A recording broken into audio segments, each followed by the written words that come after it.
नमस्कार, बहुत स्वागत है आपका। आप देख रहे हैं गुड लक स्पेशल और मैं हूं आपके साथ शैलेंद्र पांडे। साल 2025 का सबसे बड़ा चंद्र ग्रहण आ रहा है। इस चंद्र ग्रहण का प्रभाव देश दुनिया पर कैसा पड़ेगा, आपकी राशियों पर इसका कैसा प्रभाव पड़ेगा, आज इस विषय पर बात करेंगे। इसी चंद्र ग्रहण के साथ आरंभ हो रहा है पितृपक्ष। तो पितृपक्ष की विशेषताएं क्या हैं और पितृपक्ष के नियम क्या हैं, इस पर भी चर्चा करेंगे। तो चलिए कार्यक्रम की शुरुआत करते हैं और सबसे पहले जानते हैं सप्ताह का मंत्र। सप्ताह का मंत्र है ओम रोहिणीशः सुधा मूर्ति सुधा गात्र सुधाशन। ओम रोहिणीशः सुधा मूर्ति सुधा गात्र सुधाशन। विषम स्थान संभूताम पीड़ाम हरतु मे विधु। विषम स्थान संभूताम पीड़ाम हरतु मे विधु। विधु कहते हैं चंद्रमा को, और ये चंद्रमा का मंत्र है। अगर आपकी कुंडली में चंद्रमा की स्थिति अच्छी नहीं है, चंद्रमा नकारात्मक स्थान में बैठा हुआ है, तो रोज शाम को 108 बार इस मंत्र का जप करिए और चंद्रदेव से कृपा की प्रार्थना करिए। आपको चंद्रदेव की कृपा मिलेगी। साथ ही साथ चूंकि हम चंद्र ग्रहण की बात करने जा रहे हैं, तो जिन लोगों का चंद्रमा गड़बड़ है, अगर वो चंद्र ग्रहण के समय इस मंत्र का जप करें तो उन्हें विशेष लाभ होगा।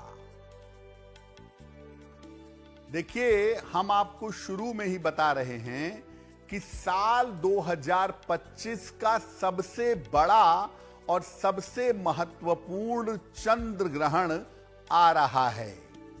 तो सबसे पहले ये समझते हैं कि इस बार के चंद्र ग्रहण की पूरी स्थिति क्या है, इसका महत्व क्या है। देखिए, ये चंद्र ग्रहण साल 2025 का पूर्ण चंद्र ग्रहण है। इसकी शुरुआत हो रही है 7 सितंबर को। ये ग्रहण 7 सितंबर की रात को 8:58 पर आरंभ होगा और ये बिल्कुल परफेक्ट ग्रहण होगा, कंप्लीट होगा, पूर्णता पर होगा रात के 11:41 पर। 7 तारीख की मध्यरात्रि बीतने के बाद जब 8 सितंबर आ जाएगा, तो 8 सितंबर को प्रातः 2:25 पर यह ग्रहण समाप्त होगा। यानी ये ग्रहण 7 तारीख को रात 8:58 पे शुरू होगा और मध्यरात्रि के बाद 2:25 पर समाप्त होगा। ज्योतिष के अनुसार ये ग्रहण आरंभ होगा कुंभ राशि और शतभिषा नक्षत्र में, और इस ग्रहण का समापन होगा कुंभ राशि और पूर्वा भाद्रपद नक्षत्र में। ये जो पूर्ण चंद्र ग्रहण है, ये भारत वर्ष में दृश्य होगा, यानी भारत में ये ग्रहण दिखाई देगा। ये ग्रहण लग रहा है कुंभ राशि में, और कुंभ राशि स्थिर राशि है। इसीलिए स्थिर राशि में ग्रहण होने के कारण इसका प्रभाव लंबे समय तक दिखेगा। लगभग अगले 3 से 6 महीने तक इसका प्रभाव दिखाई देगा। तो एक तो ये चंद्र ग्रहण पूर्ण चंद्र ग्रहण है और दूसरा स्थिर राशि में लगने की वजह से ये ग्रहण बहुत शक्तिशाली हो गया है और इस ग्रहण का प्रभाव देश दुनिया पर और राशियों पर लंबे समय तक पड़ता हुआ दिखाई देगा। अब ये जानते हैं कि इस चंद्र ग्रहण की सावधानियां और नियम क्या हैं। देखिए, ये ग्रहण भारतवर्ष में दृश्य होगा, भारतवर्ष में दिखाई देगा। ग्रहण जहां पर दिखाई देता है वहां पर सूतक के नियम लागू हो जाते हैं। चूंकि भारत में ये ग्रहण दिखेगा इसलिए इसमें सूतक के सारे नियम लागू होंगे। सूतक के नियमों में होता है कि मंदिरों के कपाट बंद हो जाते हैं, भोजन करना सोना मना हो जाता है, उस समय में भगवान का भजन कीर्तन किया जाता है और कोई सांसारिक काम नहीं किया जाता। सूतक का आरंभ होगा 7 सितंबर को दोपहर 12:18 पर और सूतक का समापन होगा 12 बजे के बाद 8 सितंबर को अर्ली मॉर्निंग 1:26 पर। यानी 7 सितंबर को दोपहर 12:18 पे शुरू होगा सूतक और 8 सितंबर को मध्यरात्रि के बाद 1:26 पर सूतक समाप्त हो जाएगा। सूतक काल में प्रयास करें कि आप कोई आहार ग्रहण ना करें। इस समय में जिस भी ईश्वर के स्वरूप की उपासना करते हो उसकी उपासना करना अच्छा होगा। जब ग्रहण लगता है तो सबसे ज्यादा डराया जाता है गर्भवती महिलाओं को। ग्रहण मत देखो, कैंची मत चलाओ, चाकू मत छुओ, सो नहीं, टहलते रहो, तमाम दुनिया भर की बातें बताई जाती हैं। देखिए, होता क्या है, गर्भवती महिला का मन बच्चे के मन के साथ जुड़ा होता है गर्भ में। तो अगर गर्भवती महिला निगेटिव सोचेगी कि ग्रहण का उस पर या बच्चे पर बुरा असर पड़ेगा तो जरूर पड़ेगा। लेकिन अगर गर्भवती महिला चिंता ना करे, भगवान का नाम ले, आनंद से प्रसन्न से रहे तो कुछ नहीं हो सकता। तो मैं ये कहूंगा कि गर्भवती महिलाओं को ग्रहण काल में उल्टी सीधी बातें जो बताई जाती है ना, उस पर दिमाग मत लगाइए, नकारात्मक चिंतन से बचिए। घर में जो पका हुआ अन्न है और जो जल है, सूतक काल के पहले उसमें तुलसी दल डाल करके रख देना चाहिए। ग्रहण के जो नियम हैं वो बीमारों पर, वृद्धों पर और बच्चों पर लागू नहीं होते। यानी सूतक में जो भोजन ग्रहण नहीं करना है वो आप बच्चों को नहीं समझा पाएंगे। जो बहुत बीमार है, जिसको दवा खानी है, जो बहुत बुजुर्ग है, उसको भी नहीं समझा पाएंगे, मैनेज नहीं कर सकते। तो इसलिए जो भोजन वो करें उसमें तुलसी के पत्ते डाल दिए जाएं, जो जल पिएं उसमें तुलसी के पत्ते डाल दिए जाएं और फिर वो ग्रहण कर सकते हैं। तो सूतक के जो नियम हैं ये बीमारों पर, वृद्धों पर और बच्चों पर लागू नहीं होंगे। देखिए, ग्रहण लग रहा है कुंभ राशि में और कुंभ राशि बाधक राशि है। नेचुरल बाधक राशि मानी जाती है कुंभ, और बाधक राशि में ग्रहण का लगना भयंकर प्रभाव दिखा रहा है। तो सबसे पहले जानते हैं कि इस चंद्र ग्रहण का अगले 3 से 6 महीने तक दुनिया पर कैसा प्रभाव पड़ेगा। देखिए, पश्चिमी देशों में जैसे अमेरिका में और मध्य एशिया में समस्याएं बढ़ सकती हैं। मिडिल ईस्ट में, मिडिल एशिया में पश्चिम देश, खास तौर से अमेरिका, वहां पर समस्याएं बढ़ सकती हैं। पाकिस्तान में जो पंजाब का इलाका है, वहां पर थोड़ी अशांति रह सकती है। प्राकृतिक आपदाओं की संभावना भी बनेगी और जो समुद्र तटीय इलाके हैं, वहां पर आफत ज्यादा आ सकती है। चूंकि वायु राशि में ग्रहण लग रहा है, इसीलिए वायुयान दुर्घटना और अग्नि से आपदा हो सकती है।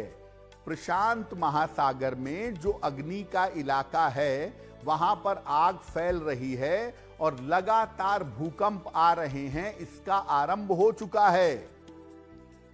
धार्मिक और व्यापारिक मामलों को लेकर समस्याएं बढ़ सकती हैं। दुनिया भर में ट्रेड वॉर शुरू हो सकती है, जिसकी शुरुआत लगभग हो चुकी है और ये ट्रेड वॉर बहुत भयंकर हो सकता है। हालांकि इसमें अमेरिका के झुकने की संभावना बहुत ज्यादा है कि अमेरिका थोड़ा मेलो डाउन हो जाए, थोड़ा झुक जाए, लेकिन ट्रेड वॉर पूरी दुनिया में बढ़ेगी।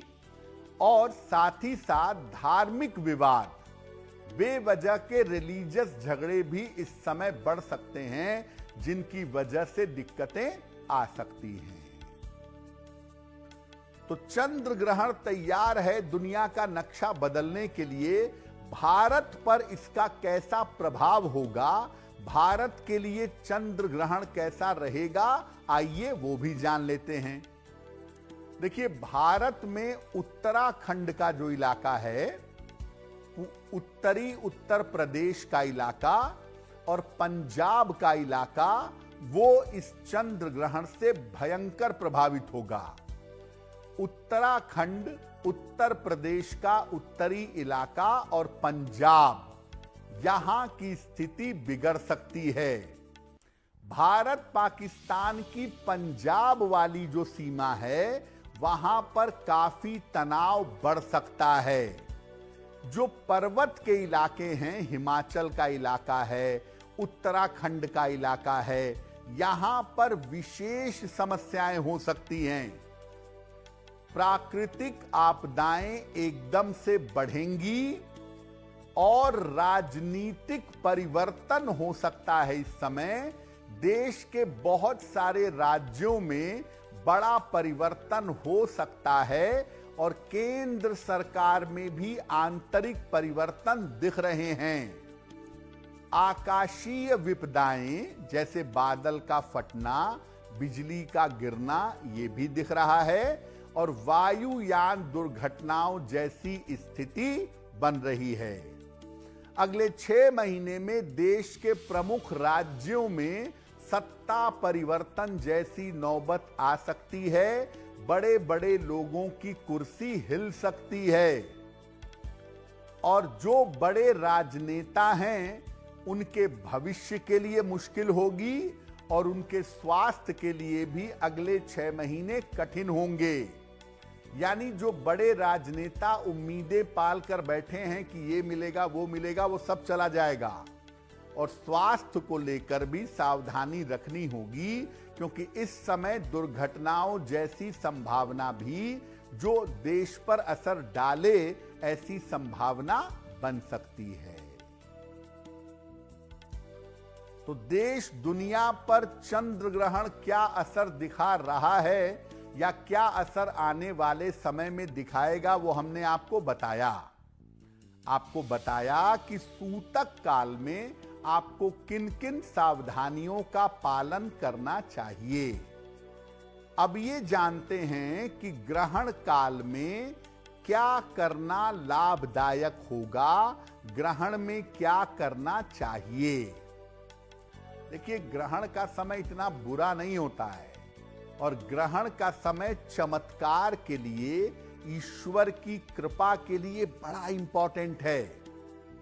तो ग्रहण काल में मंत्र जप करना, भगवान की स्तुति करना और ध्यान करना विशेष लाभकारी होता है। ऐसा मानते हैं कि अगर ग्रहण के काल में आप ध्यान करें तो आपका जो कनेक्ट है, आपका जो कनेक्शन है वो ईश्वर के साथ तुरंत जुड़ जाता है। ग्रहण के समय में अगर आप वास्तविक रूप से पूजा प्रार्थना करते हैं तो आपकी प्रार्थना निश्चित रूप से स्वीकार होगी।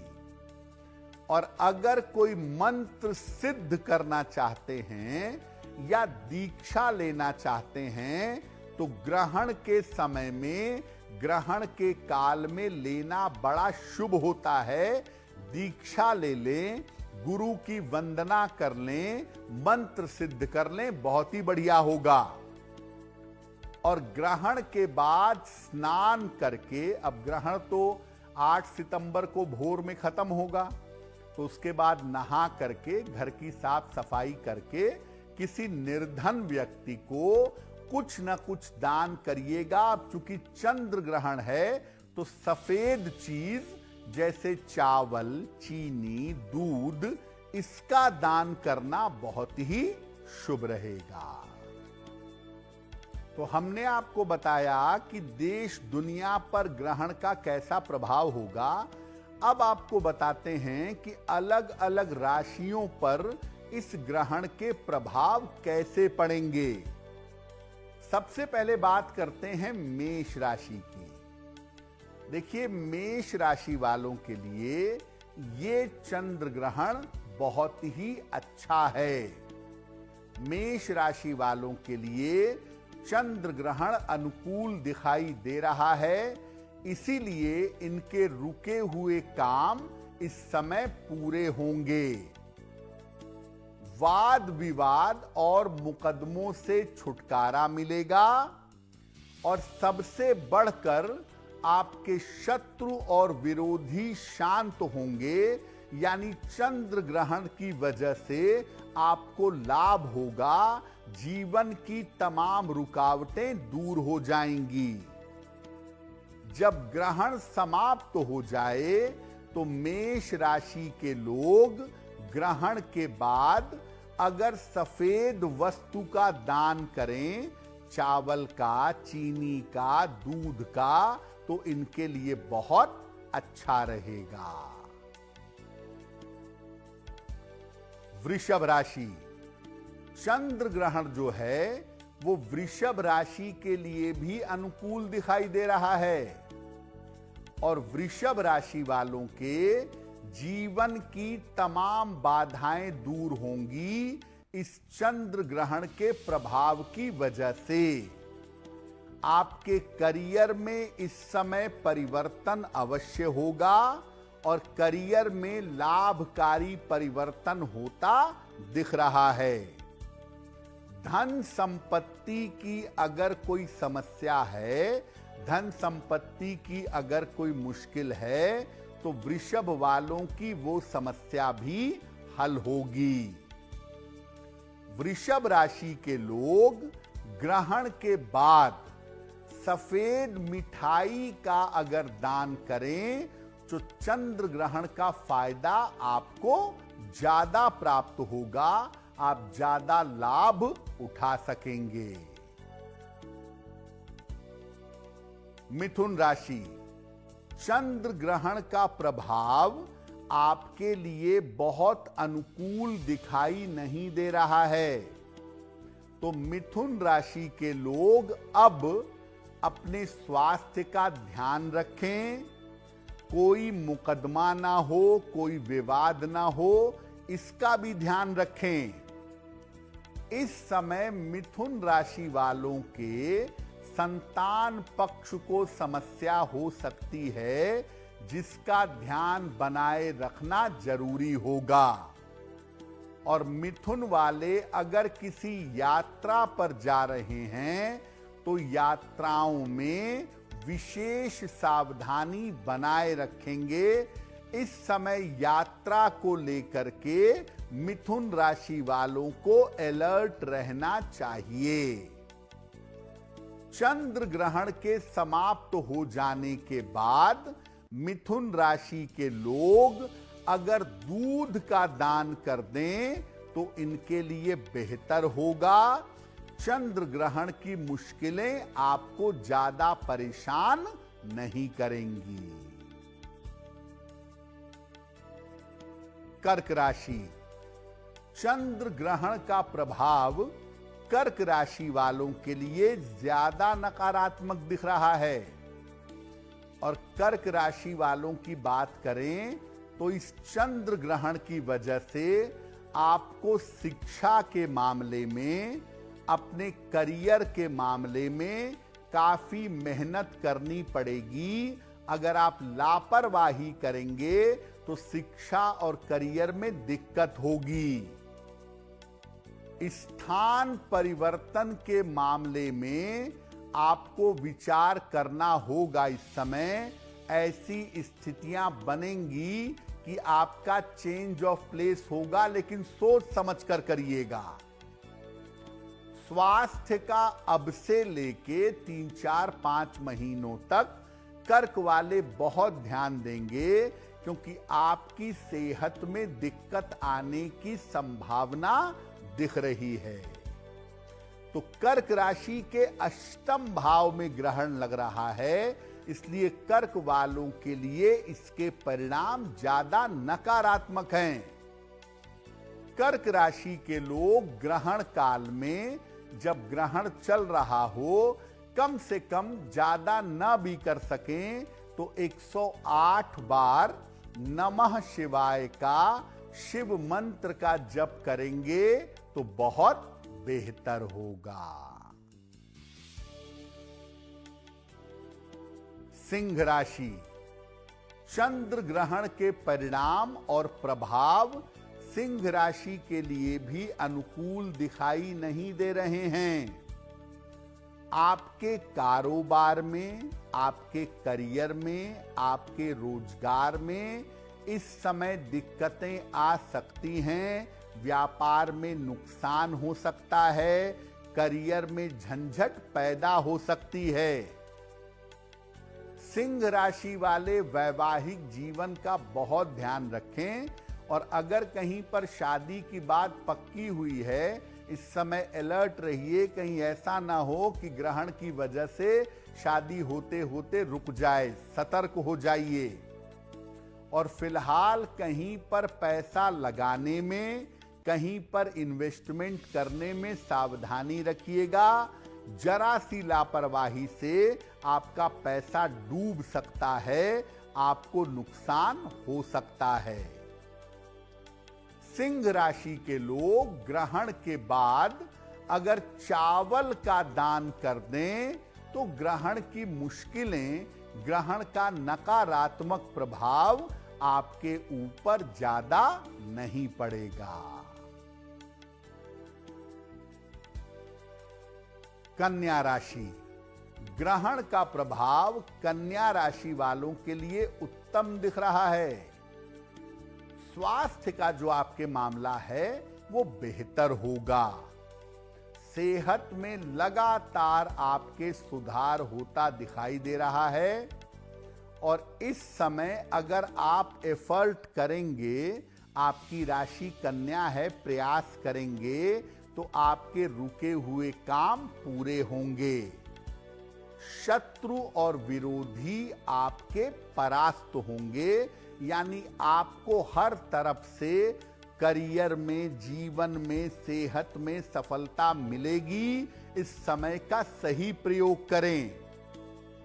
और जब चंद्र ग्रहण समाप्त हो जाए तो सफेद मिठाई का अगर दान कर देंगे तो ग्रहण के परिणाम और भी ज्यादा शुभ होंगे।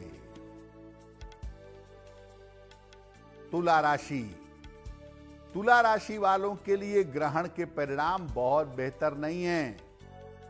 करियर में आपके समस्या आ सकती है।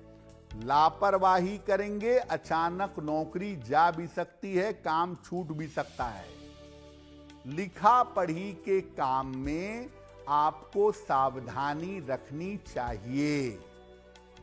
प्रेम और रिश्तों के मामले में बेवजह का अपयश मिल सकता है। प्रेम और रिश्तों के मामले में इस समय अलर्ट रहना चाहिए। और जब ग्रहण समाप्त हो जाए, चंद्र ग्रहण, तो किसी निर्धन व्यक्ति को अगर चावल का दान कर दें तो काफी हद तक ग्रहण का नकारात्मक प्रभाव कम हो जाएगा। वृश्चिक राशि, चंद्र ग्रहण चतुर्थ भाव में लग रहा है, जो काफी नकारात्मक है। इसलिए वृश्चिक वालों के पारिवारिक जीवन में और आंखों के मामले में समस्या के योग दिख रहे हैं। वृश्चिक वालों का पारिवारिक जीवन डिस्टर्ब हो सकता है और आंखों में समस्या हो सकती है। इस समय लापरवाही करेंगे तो धन और संपत्ति का नुकसान हो सकता है। अगर किसी लंबी यात्रा पर जाना है और आपकी राशि वृश्चिक है तो यात्रा में बहुत सावधानी रखिएगा। ग्रहण विशेष नकारात्मक है वृश्चिक वालों के लिए, सतर्क हो जाइए। ग्रहण के दौरान अगर शिव मंत्र का जप कर लें, 108 बार ही सही नमः शिवाय का जप कर लें तो बहुत बेहतर होगा। धनु राशि, धनु राशि वालों के लिए चंद्र ग्रहण काफी अच्छा दिखाई दे रहा है और आपको एकदम से अचानक करियर में कोई बड़ा अवसर मिल सकता है, करियर में कोई बड़ा फायदा हो सकता है। स्थान परिवर्तन के योग बन रहे हैं और इस समय अगर आप कोशिश करेंगे तो आपके तमाम रुके हुए काम भी इस समय पूरे होंगे। यानी धनु वालों के लिए चंद्र ग्रहण खुशियां लेकर आ रहा है। अगर आपकी राशि धनु है तो ग्रहण के बाद किसी निर्धन व्यक्ति को दूध का दान कर दीजिएगा। ऐसा करने से चंद्र ग्रहण के शुभ परिणाम आपको प्राप्त होंगे। मकर राशि, चंद्र ग्रहण बहुत अच्छा नहीं दिख रहा है आपके लिए, सतर्क रहें। धन का नुकसान हो सकता है, पैसा डूब सकता है, गिर सकता है, चोरी हो सकता है और अचानक से आपके पारिवारिक जीवन में समस्या आ सकती है। इस समय करियर में कोई लापरवाही मत करिएगा, वरना बेवजह मुश्किल में पड़ेंगे, आपको अपयश मिलेगा, आप परेशान होंगे। तो मकर वालों को पारिवारिक जीवन का और पैसे के नुकसान का बहुत ध्यान देना होगा। इस समय वहां पर मकर वालों को दिक्कत हो सकती है। चंद्र ग्रहण के बाद आप सफेद मिठाई का अगर दान कर दें किसी निर्धन व्यक्ति को तो निश्चित रूप से ग्रहण के बहुत ज्यादा नकारात्मक प्रभाव आपके ऊपर नहीं पड़ेंगे। कुंभ राशि, ग्रहण कुंभ राशि में ही लग रहा है तो कुंभ वालों की अगर बात करें तो इनके स्वास्थ्य का मामला थोड़ा सा गड़बड़ दिख रहा है। माता पिता के और स्वयं के स्वास्थ्य का इनको ध्यान इस समय रखना चाहिए। अगर आपकी राशि कुंभ है तो करियर जैसा चल रहा है चलने दीजिए। करियर में कोई रिस्क मत लीजिए, कोई बड़ा परिवर्तन मत करिए। रिश्तों का मामला, प्रेम का मामला आपको मुश्किल में डाल सकता है। प्रेम संबंधों को लेकर थोड़ा सीरियस हो जाइए। ग्रहण के बाद किसी निर्धन व्यक्ति को अगर चावल का दान कर दें तो ग्रहण के दुष्प्रभाव कम होंगे। मीन राशि, ग्रहण आपके लिए 12वें भाव में है, नकारात्मक ज्यादा है। कहां ध्यान देंगे? स्वास्थ्य और मानसिक स्थिति में आपके लिए मुश्किलें हो सकती हैं। स्वास्थ्य और मानसिक स्थिति का ध्यान दीजिएगा। पारिवारिक जीवन का इस समय बहुत ध्यान रखिएगा, क्योंकि परिवार में बड़े बुजुर्गों के साथ आपस में बेवजह के विवाद हो सकते हैं और इस समय दुर्घटनाओं से सावधान रहिएगा। ग्रहण आपके लिए भी ज्यादा नकारात्मक है, इसलिए ग्रहण के समय में कम से कम 108 बार शिव मंत्र का नमः शिवाय का जप करिएगा, तो ग्रहण का बहुत ज्यादा बुरा असर आपके ऊपर नहीं पड़ेगा। तो हमने आपको चंद्र ग्रहण के प्रभाव के बारे में विस्तार से बताया। अलग अलग राशियों पर कैसा प्रभाव है और क्या उपाय करना चाहिए, ये भी आपने जान लिया। अब आते हैं पितृपक्ष पर। पितृपक्ष का आरंभ हो रहा है, तो सबसे पहले जानते हैं कि पितृ होते कौन हैं और पितृपक्ष क्या होता है। देखिए, हमारे परिवार के जिन पूर्वजों का देहांत हो चुका है, उन्हें हम पितृ मानते हैं। जब तक किसी व्यक्ति की मृत्यु के बाद उसका जन्म नहीं हो जाता, नया शरीर नहीं मिल जाता, तब तक वो सूक्ष्म लोक में रहता है। और ऐसा मानते हैं कि इन पितरों का आशीर्वाद सूक्ष्म लोक से परिवार के लोगों को मिलता रहता है।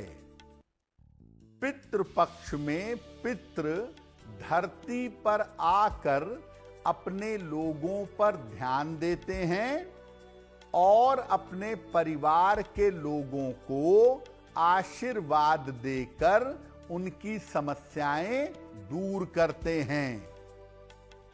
पितृपक्ष में हम लोग अपने पूर्वजों को, अपने पितरों को श्रद्धा पूर्वक याद करते हैं और उनकी याद में दान और धर्म का पालन करते हैं, धर्म के मार्ग पर चलते हैं, पूजा उपासना करते हैं, निर्धनों को दान करते हैं, उनकी सेवा सहायता करते हैं। इस बार पितृपक्ष 7 सितंबर से आरंभ हो रहा है और 21 सितंबर को पितृपक्ष समाप्त होगा। पितृपक्ष के जो ये 15 दिन होते हैं, ये अपनी गलतियों के प्रायश्चित के दिन हैं, ये पितरों के आशीर्वाद पाने के दिन हैं और अपने मन को पवित्र करने के दिन हैं। तो पितृपक्ष में किस तरह के काम करने चाहिए और किन प्रक्रियाओं का पालन करना चाहिए? देखिए, पितृपक्ष में हम अपने पितरों को नियमित रूप से जल अर्पित करते हैं रोज, और ये जल दक्षिण दिशा की तरफ चेहरा करके मध्य दोपहर के समय दिया जाता है। जब जल अर्पित करते हैं तो जल में काला तिल मिलाया जाता है और हाथ में कुश, एक तरह की घास रखी जाती है। जिस दिन पूर्वज के देहांत की तिथि होती है, तिथि तारीख नहीं, जैसे पूर्वज का देहांत चतुर्थी को हुआ, नवमी को हुआ, दशमी को हुआ, तो उस तिथि पर अन्न और वस्त्र का दान किया जाता है और उसी दिन किसी निर्धन को भोजन भी कराया जाता है। इसके बाद पितृपक्ष के काम समाप्त हो जाते हैं। अब देखिए, आप अपने सारे पूर्वजों के पितरों की देहांत की तिथि तो जान नहीं सकते।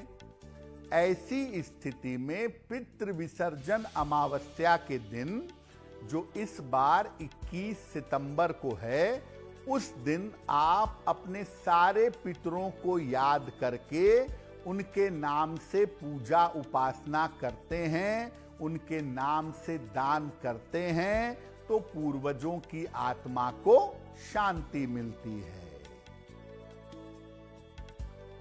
पितृपक्ष के इस महत्वपूर्ण समय में किन किन बातों का ध्यान रखना चाहिए और किन किन सावधानियों का पालन करना चाहिए। देखिए, नियम ये कहता है कि पितृपक्ष में दोनों समय स्नान करना चाहिए, सुबह भी और शाम को भी, और अपने पितरों को याद करना चाहिए। कुतप वेला में, कुतप वेला होती है बिल्कुल ठीक दोपहर में, कुतप वेला में पितरों को तर्पण दें यानी जल दें, और जल देकर उनकी आत्मा की शांति की प्रार्थना करें। इसी वेला में तर्पण का विशेष महत्व है। तर्पण में कुश और काले तिल का भी विशेष महत्व है।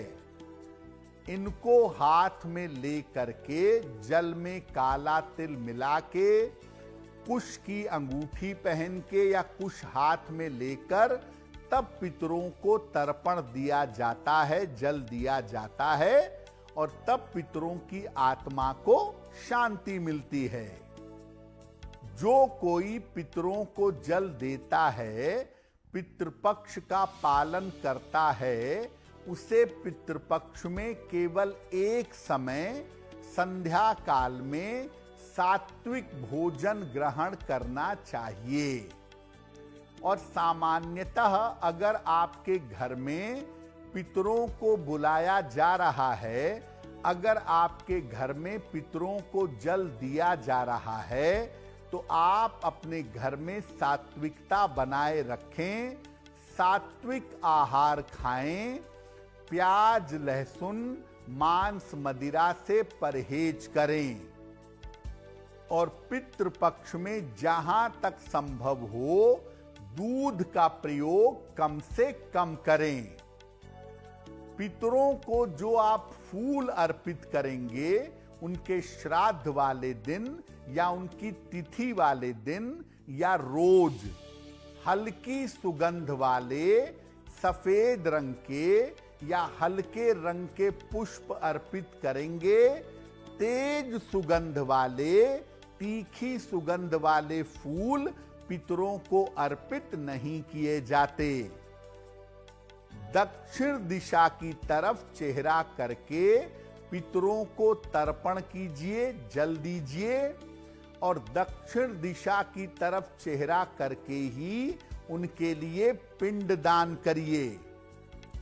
पितृपक्ष में अगर आप नियमित रूप से भगवत गीता का पाठ करें अपने पूर्वजों के लिए, या श्रीमद् भागवत का पाठ करें ऐसे जैसे आप अपने पूर्वजों को सुना रहे हों, अपने पितरों को सुना रहे हों, तो ऐसा करने से उनकी आत्मा को शांति मिलेगी। देखिए, ये बात सही है कि पूर्वजों की तिथि के दिन उनके लिए बढ़िया भोजन बनेगा, बढ़िया भोजन निर्धन को खिलाया जाएगा, अन्न और वस्त्र का दान किया जाएगा, संभव होगा तो दक्षिणा भी दी जाएगी। लेकिन हिंदू धर्मशास्त्र ये नहीं कहते हैं कि आप कर्जा लेकर या दबाव में श्राद्ध करिए, कर्जा लेकर या दबाव में पितृपक्ष मनाइए। अगर आपकी कोई सामर्थ्य नहीं है, अगर आप निर्धन को भोजन कराने लायक नहीं हैं, कुछ दान नहीं कर सकते, तो गाय को हरा चारा खिलाइए, और वो भी नहीं कर सकते तो एकांत में जाकर प्रार्थना करिए। अगर आप केवल प्रार्थना भी कर देंगे तो ईश्वर को, पितरों को सब पता है, उससे भी आपके ऊपर कृपा आएगी।